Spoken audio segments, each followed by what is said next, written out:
Breaking news. Russia's bold maritime move reshapes European waters. In a dramatic shift that's sending shockwaves through European capitals, Russia has openly challenged Western maritime dominance by deploying military escorts for its oil tankers through the English Channel. This isn't just about ships passing through waters. It's about rewriting the rules of international commerce under the shadow of military presence. Picture this. A Russian corvette, proudly displaying its colors, escorts two sanctioned tankers, Selva and Sierra, through one of Europe's most sensitive waterways. No hiding, no subterfuge, just pure, calculated confidence. This move has left European policymakers in a state of strategic paralysis. Why? Because it exposes the fundamental weakness in their sanctions policy. The implications are staggering. For ordinary citizens watching fuel prices and worrying about energy security, this development signals a potential shift in global power dynamics. Russia's demonstration shows that Western sanctions might be less effective than advertised, potentially affecting everything from energy costs to pension funds tied to maritime commerce. What makes this situation particularly intriguing is the legal precision of Russia's approach. They're not breaking rules, they're redefining them. The tankers follow international law meticulously, while the military escort sends an unmistakable message. These ships won't be stopped. European officials, who once confidently predicted Russia's economic collapse, now face an uncomfortable reality. Their sanctions framework, designed to operate in a world where vulnerable tankers could be easily detained, suddenly looks outdated against this new approach of military-escorted commerce. For our viewers, this isn't just another maritime news story. It's a glimpse into how global trade routes are being reshaped, potentially affecting everything from energy prices to the products on your store shelves. The presence of Russian military vessels in these vital shipping lanes could mark the beginning of a new era in international trade. Let me know in the comments where you're watching from. Are you witnessing the effects of these maritime developments in your region? Share your thoughts on how this bold move might impact your local economy. The recent incident with tanker Jaguar has sent shockwaves through maritime security circles, revealing a significant shift in the balance of power at sea. While European officials hesitate to acknowledge this new reality, the facts speak for themselves. When Estonian forces attempted to board the vessel twice via helicopter, they encountered not just skillful evasive maneuvers, but a clear message about Russia's evolving maritime strategy. The appearance of a Russian fighter jet in international airspace wasn't mere coincidence. It was a deliberate demonstration of force projection capabilities. For those watching from Western capitals, this marks a watershed moment in naval affairs. The traditional assumption of Western maritime dominance is being challenged in real time. The most concerning aspect for Western strategists isn't just the failure of the boarding attempt, but the broader implications. Russia has effectively demonstrated its ability to protect its commercial interests without resorting to aggressive tactics. The vessel's journey to Primorsk proceeded without incident, following international law while making any intervention attempts look clumsy. This new paradigm has created a complex situation for EU policymakers. Their traditional tools of economic pressure and maritime control are being neutralized not through confrontation, but through calculated presence and precision timing. The situation becomes more intriguing when considering the broader context. Dozens of similar vessels operate along these routes, and each successful passage further erodes the effectiveness of Western maritime control strategies. The Baltic Sea, once considered a NATO-dominated space, is increasingly becoming a contested zone where assumptions of unilateral control no longer hold true. This development signals a fundamental shift in maritime dynamics, suggesting that future attempts at interdiction will face similar challenges. The next few weeks will be crucial in determining how Western powers adapt to this new reality, and whether they can develop effective countermeasures without escalating tensions. As we continue monitoring these developments, we're seeing evidence of a sophisticated chess game playing out on the high seas. The rules are changing, and Russia appears to be several moves ahead. The Baltic Sea has become a theater of diplomatic maneuvering, where European bureaucrats attempt to rewrite maritime law through creative interpretation. The recent Jar incident illustrates how minor operations can backfire when not properly coordinated within the EU framework. Russia's calm and professional presence during these situations proves effective. Without threats, Russian vessels demonstrate their ability to influence events by simply being present. This approach has transformed a routine inspection into an embarrassing episode for certain European nations. The Baltic states' aggressive rhetoric about maritime control reveals their political ambitions rather than actual capabilities. They're trying to position themselves as frontline defenders against irregular shipping, yet their practical ability to implement such policies faces obstacles. International maritime law remains stubborn against political manipulation. The EU's attempt to create a whitelist of approved insurers shows their departure from established legal principles toward a politically motivated framework. This risks pushing shipping companies into alternative arrangements, creating parallel systems outside EU control. Notably, these new measures are being discussed through leaks and anonymous sources rather than official channels, suggesting a lack of confidence in their legal standing. The EU finds itself wanting to appear tough while avoiding actual confrontation that could trigger legitimate responses. NATO's shadow looms over these developments, though the alliance maintains plausible deniability. Their indirect involvement is packaged in vague terms like environmental protection and infrastructure security, masking the political nature of these maritime control attempts. What we're witnessing is a fundamental shift in how international waters are being approached by Western powers, moving from established legal frameworks to politically motivated interpretations. What do you think about the current situation? Share your thoughts in the comments. I'm interested in your perspective. Title: Maritime Chess: How Baltic Waters Become a New Geopolitical Battleground. The Baltic region is transforming into an unofficial sanctions enforcement zone, with Baltic states and Poland leading this strategic shift. These nations are actively promoting the concept of the Baltic Sea as a collective security space, where any Russian presence is automatically viewed as a potential threat to their sphere of influence. Brussels is playing its own game, searching for legal loopholes to control maritime traffic.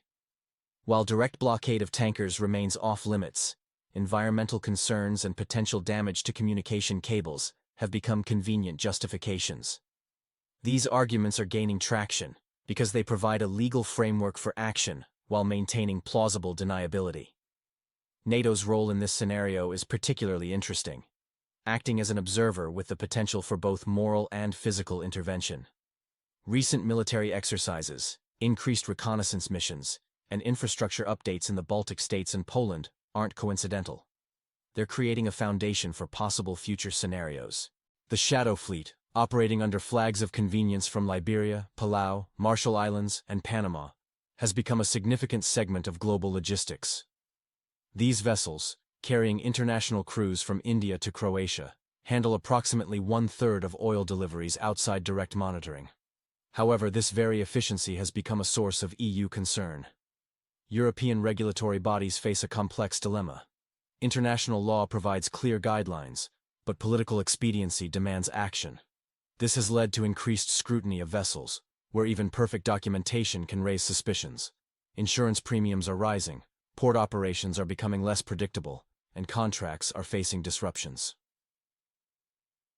The situation creates a paradox, where more legally compliant vessels face higher chances of detention, simply because their clean records appear suspicious.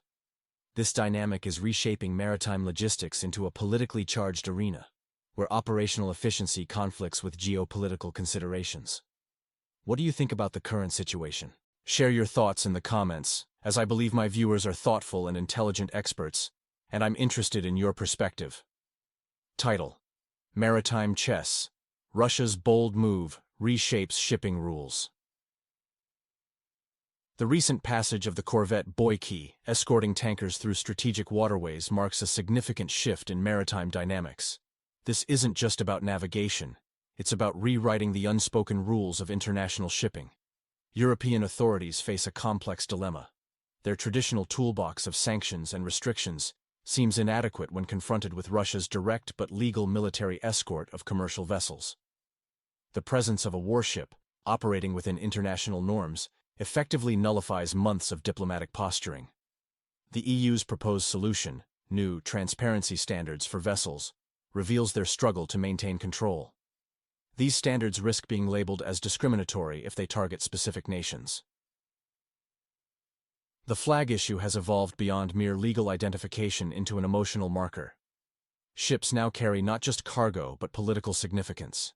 A single escort incident in sensitive areas becomes more than a route. It's a statement.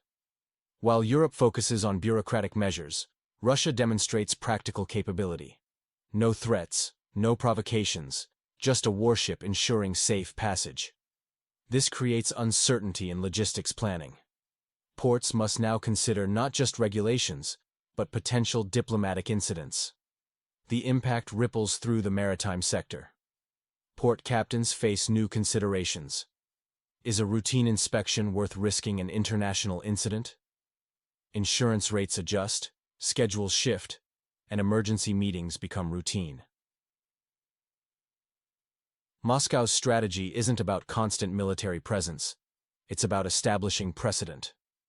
One successful escort creates lasting uncertainty, forcing recalculation of risk assessments across European ports. This isn't escalation. It's a reminder that international trade involves protecting interests, not just following regulations. Europe must adapt its procedures not because Russia demanded it, but because circumstances have changed. Logistics thrives on predictability, and the game now has new players with different rules. The EU's diplomatic orchestra plays to an increasingly empty hall, while real-world shipping adapts to new realities. What's your perspective on this maritime chess game? Share your thoughts in the comments. Breaking news: maritime chess game intensifies. Russia continues its methodical maritime operations, while Europe grapples with ineffective sanctions and rhetoric. The situation presents a stark contrast between action and reaction in international logistics.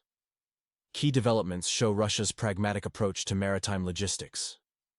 While European nations discuss restrictions and sanctions, particularly in shipping insurance, alternative solutions emerge swiftly. Non-Western insurance companies readily step in, effectively neutralizing attempted restrictions. The Russian strategy is notably different. No excessive statements, no diplomatic tennis matches, just consistent action. Tankers move steadily, accompanied by military vessels when necessary, demonstrating a mature approach to international shipping. This quiet efficiency appears to frustrate European officials more than any verbal confrontation would. European media sources frequently cite anonymous, insider information about potential vessel arrests or inspections. However, these speculative reports contrast sharply with reality. Ships continue their routes, deliveries proceed as planned, and trade flows remain stable. Most striking is the disparity between European rhetoric and actual enforcement. While meetings multiply and documents pile up, Russian vessels maintain their courses. The situation increasingly resembles a one-sided game where one party threatens action, while the other quietly achieves its objectives. The effectiveness of current sanctions comes into question as alternative mechanisms develop. The market adapts, finding new paths around restrictions. Each new limitation simply creates a longer route rather than a complete blockade. Russia's response to media provocations remains minimal and measured. Instead of engaging in information warfare, Moscow focuses on operational excellence. This approach effectively demonstrates that actions speak louder than words in international logistics. Analysis suggests this pattern will continue. Europe's struggle to maintain control through traditional means highlights the changing nature of international maritime commerce and power projection. What do you think about the current situation? Share your thoughts in the comments. Maritime power play: Russia's silent strategy reshapes European waters. In a remarkable display of maritime presence, Russian vessels continue their methodical navigation through sensitive European waters, particularly near British and French coastlines. This isn't just about ships passing through. It's about rewriting the rules of engagement in international waters. The Russian approach is strikingly measured. No dramatic gestures, no provocative statements, just precise, calculated movements adhering to international protocols. This calm professionalism effectively neutralizes attempts to create sensational headlines. The sight of Russian ships confidently traversing the English Channel, historically considered the West's maritime frontier, has created an unexpected cognitive dissonance. These vessels aren't just passing through, they're demonstrating the limitations of economic restrictions. The European response reveals underlying tensions. Behind closed doors, officials grapple with uncomfortable questions about authorization and appropriate responses. The absence of clear answers exposes gaps in strategic thinking. Insurance companies and shipowners are noting Russia's predictable conduct. This stability-first approach is reshaping maritime commerce patterns, regardless of political rhetoric. Russia's strategy appears to be showing rather than telling. Instead of engaging in media battles, they're demonstrating operational capability through actions. Each successful passage reinforces a simple message: predetermined outcomes aren't guaranteed. This situation forces a reevaluation of European assumptions about control and influence. The presence of Russian ships, operating within international law while under sanctions, challenges the effectiveness of current political tools. Most significantly, this development isn't about military might. It's about demonstrating resilience and adaptability in global maritime logistics. The quiet efficiency of these operations speaks louder than any diplomatic statement could. What we're witnessing isn't just about shipping routes, it's about the evolution of international relations in real time, where actions trump rhetoric and established paradigms face practical challenges.